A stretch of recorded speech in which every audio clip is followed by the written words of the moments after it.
Hello! So I am back from my trip to Italy. I was gone for 3 weeks. It was super fun. I am so tired. I have lots of vlog footage that I am going to fix and put together. And so I'll be uploading that over the next couple of weeks or a few weeks probably. So I just wanted to start with an easy video. So this is just my book haul. For the things that I got while I was in Italy. And oh, I did want to mention really fast, I barely read while I was gone, which is a little disappointing, but not surprising. So starting today, I'm trying to do 30 books in 30 days just to kind of like get myself pumped up again. So just putting that out there.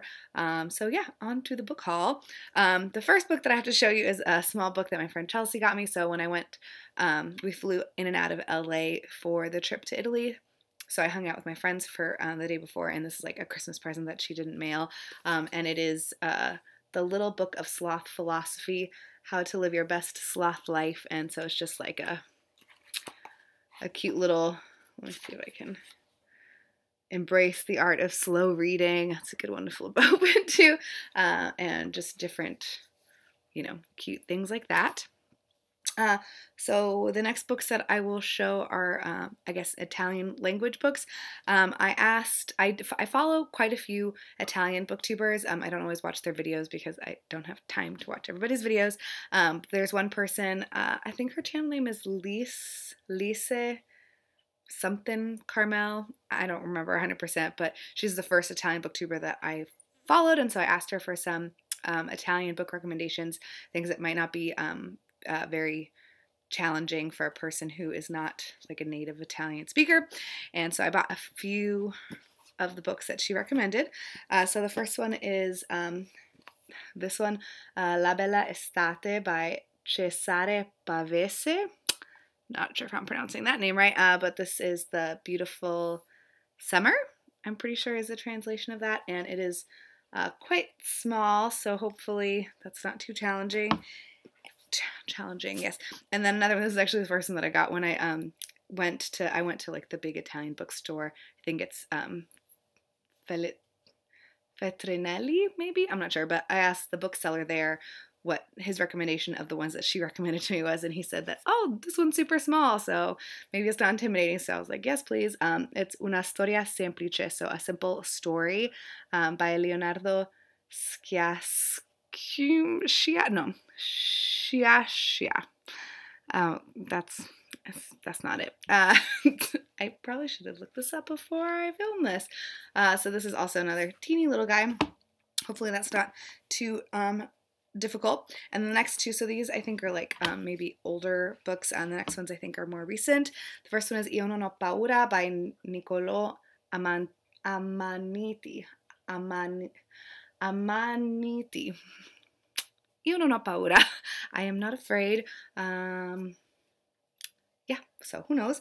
And then this one is Laci by Starnone, which is theoretically, I guess, Elena Ferrante's husband, possibly. I don't know. She said that he is maybe that. So, but she's an unknown person, so who knows? But yeah, so I'm excited about that one too. So those are the books that I picked up on her recommendation. The next one, Jake bought on a whim, I think because of the cover art, and that is Sei personaggi in cerca d'autore, which is 6 characters in search of an author or of the author. I think it's an author. And this is a play, and it's apparently like some classic type thing that apparently is really difficult. So yeah, we'll see about that. The next one I got because I knew I wanted to get it, and that's My Brilliant Friend, but in Italian, L'Amica Geniale. So they have, which I think this is so great. So this is the movie cover or the TV series cover, and I was like, oh, I hate TV series covers or whatever. But this is just like an extra flap thing that they put on top of the original. Isn't that such a good idea? They should do that here in the US too, so you can not have it if you don't want it, which I think is really great. So this is probably the one that I'm going to start reading first. I think I'm going to start reading this during the summer. Since it's a reread, hopefully it will be easier for me since my Italian reading is not super. And then the last one is one that Jake is you know, like, what's the word? I don't know, like really into political type things. And so he's really interested in like the fact that fascism is, I mean, first of all, you know, things are weird all over the world, but specifically in Italy, like the fascist movement, I guess, is coming back. So we happened to be staying in an Airbnb that was above a bar that had like all these posters for anti-fascist movements, and so Jake was like super excited. So they had the people that started this book, that's Combatti la paura, which is fight fear, and so it's an anthology of different people in the anti-fascist like community, and like Antifa and stuff like that. That have come together to like make this book to try to kind of find a new way to speak to people, especially like the youth.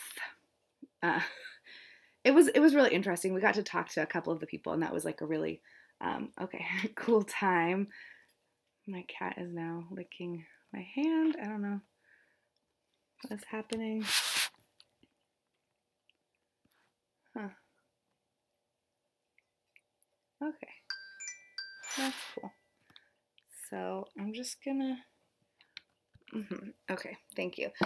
So I'm really excited to read this. It has not been translated, oh my gosh.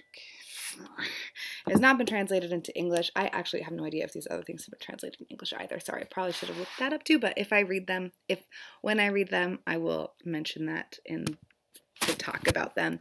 This definitely has not been translated, and so I will hopefully help Jake understand. I don't know. I feel like he's gonna try to read some stuff in like Google Translate or whatever. But anyway, so yeah, those are the Italian things that I got. The next are the rest of the books that I got while I was in Italy that are in English. The first one is a cookbook that Jake's mom actually bought for me in Florence, from this restaurant, Trattoria Zaza. So it looks really great, and thankfully it's all in English, so that makes it great. I have a couple of cookbooks in Italian. I have not attempted to cook anything from them. The next one I got from the Uffizi Gallery in Florence as well, and it's The Lives of the Artists. So this is, you know, a book that has biographical accounts of different artists, and it has Giotto, I don't know who any of those people are, but Michelangelo, Leonardo, Raphael, so all a bunch of big important artists from Italy. The next one has nothing to do with Italy at all, but I saw this and I was like, I've been wanting to read Kindred for so long. So this is Kindred by Octavia Butler. The good thing about Italy and Italian bookstores, etc., are that a lot of the editions are like UK editions. I think this is a UK edition, actually, now that I'm thinking about it. Yeah, it says .co.uk. But I just love this cover. I find it very, very appealing, and so I am pumped to finally own this. Then same situation, a Penguin modern classic, and this is The Early Stories by Truman Capote. And then this one is an Italian author. This is Caput by Curzio Malaparte, and this is translated by Cesare Foligno. Oh my gosh, names are hard, guys. But I was reading the back of this, and then I read like the little intro about him, and I was like, I have to have this immediately. I'm gonna read you the back so that you understand. It says Curzio Malaparte, which is the author, was a disaffected supporter of Mussolini with a taste for danger and high living. Sent by an Italian paper during World War II to cover the fighting on the Eastern Front, Malaparte, secretly wrote this terrifying report from the abyss, which became an international bestseller when it was published after the war, telling of the siege of Leningrad, of glittering dinner parties with Nazi leaders, and of trains disgorging bodies with war-devastated Romania. Malaparte paints a picture of humanity at its most depraved. And then it says on the inside cover that he, where?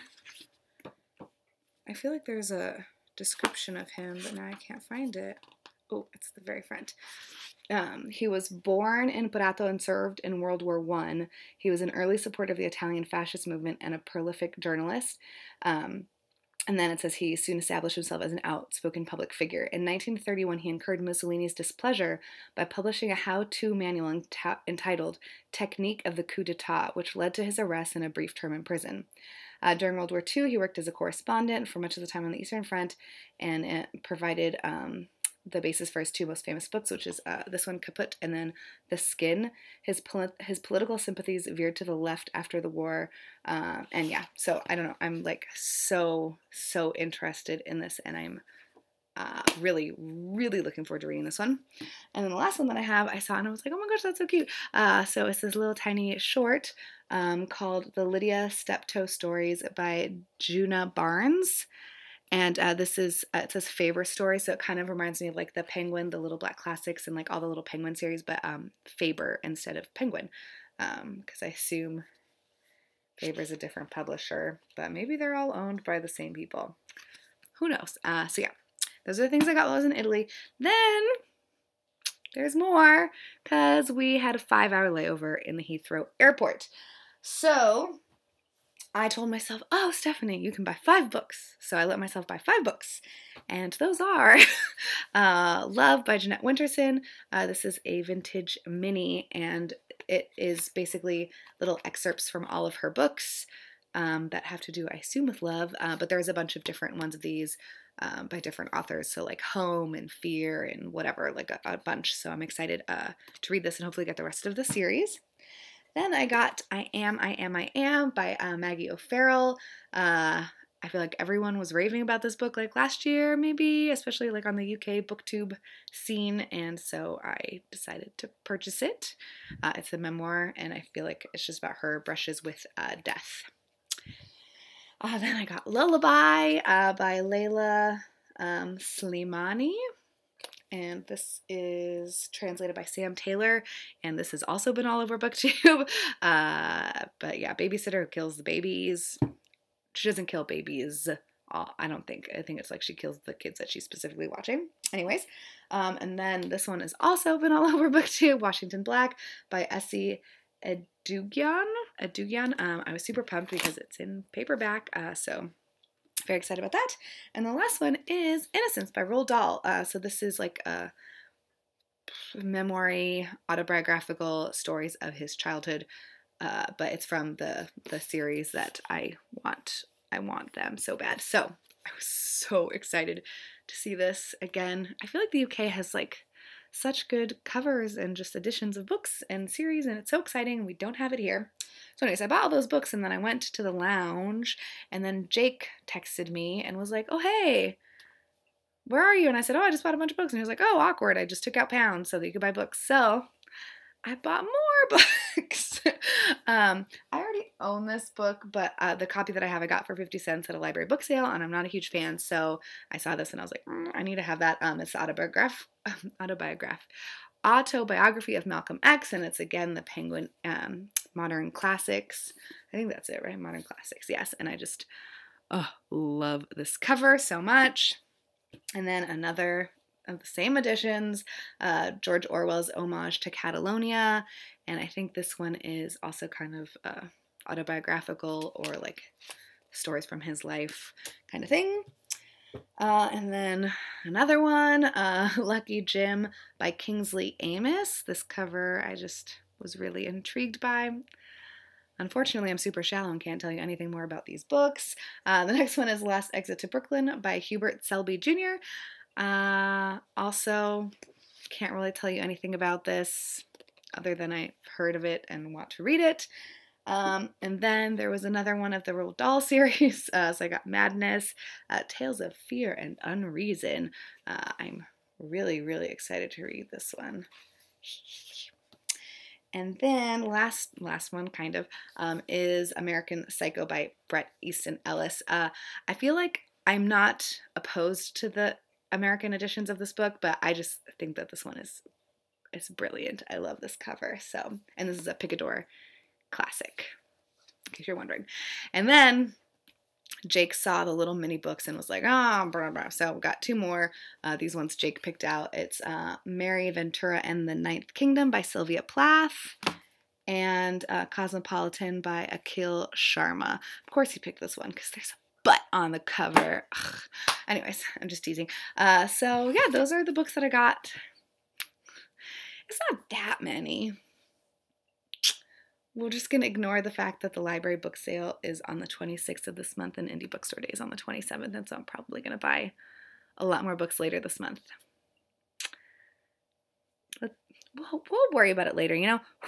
I was on vacation. So yeah, those are all the books that I got. If you've read them, any of them, and have things to say to me, you can say them in the comments below. If not, I'm going to start my 30 books in 30 days. Maybe I'm going to start with the Sylvia Plath. Right? Because that's less than 40 pages. That's easy.